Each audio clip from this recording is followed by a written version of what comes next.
Bonjour à tous, nous poursuivons avec la 4e Mishnah du 6e Pérec. La Mishnah nous enseigne ici que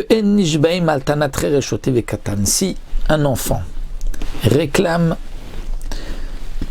à un adulte, il lui dit tu me dois 100, et l'adulte dit non, je ne te dois que 50, l'adulte ne doit pas jurer sur ce qu'un enfant a réclamé. De même si c'est un khéresh, un sourd-muet ou un choté ou un fou. Comment un sourd-muet peut réclamer quelque chose? Bien, avec des gestes. Puisque, comme dit le Barthénora, lorsque la Torah, les Chachamim nous parlent de khéresh, il est sourd et muet. Donc, qu'est-ce qu'il réclame? Il réclame par des gestes. Il lui dit, tu me dois 10, et l'autre lui fait, non, je te dois 5. Eh bien, il ne doit pas jurer. Pourquoi? Parce que on apprend d'un pasouk que kiten ish el re'eu, donc il faut que ce soit ish, un homme, et donc pas un enfant. Et le sourd-muet, le choté, le fou ont le même statut qu'un enfant puisqu'ils ne sont pas, on considère qu'ils n'ont pas une pleine conscience. De même, ve'en mashbi metakatan, on ne fait pas jurer un enfant. C'est-à-dire que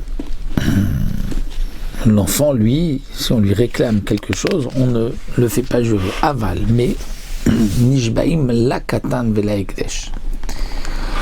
C'est-à-dire que on va jurer pour un enfant, pour le ekdesh. C'est-à-dire qu'on va jurer pour un enfant, non pas lorsqu'un enfant nous réclame quelque chose, puisque nous avons vu qu'il n'y a pas de choix d'un katan.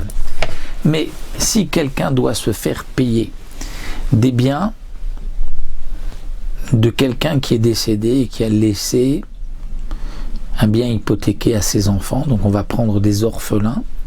Là, celui qui vient prendre de l'argent, un bien, une saisie d'un orphelin doit jurer avant de prendre. De même la ekdesh, c'est-à-dire que si quelqu'un devait de l'argent et le terrain était donc hypothéqué pour cette dette, ben entre-temps, celui qui avait emprunté l'argent a offert ce terrain au Beth Amikdash. Donc celui qui avait prêté l'argent, il réclame son argent, il dit je n'ai pas, il dit je vais me saisir, je vais faire une saisie des biens du terrain. Le terrain hypothéqué, il dit mais le terrain il appartient déjà au Ekdesh, je l'ai offert au Ekdesh. Mais il va prendre du Ekdesh puisque le terrain était hypothéqué, donc le Ekdesh ne peut pas se faire, on ne peut pas offrir quelque chose qui ne nous appartient pas, mais il faudra pour le récupérer jurer. Ça c'est donc une choix que les Chachamim ont imposé.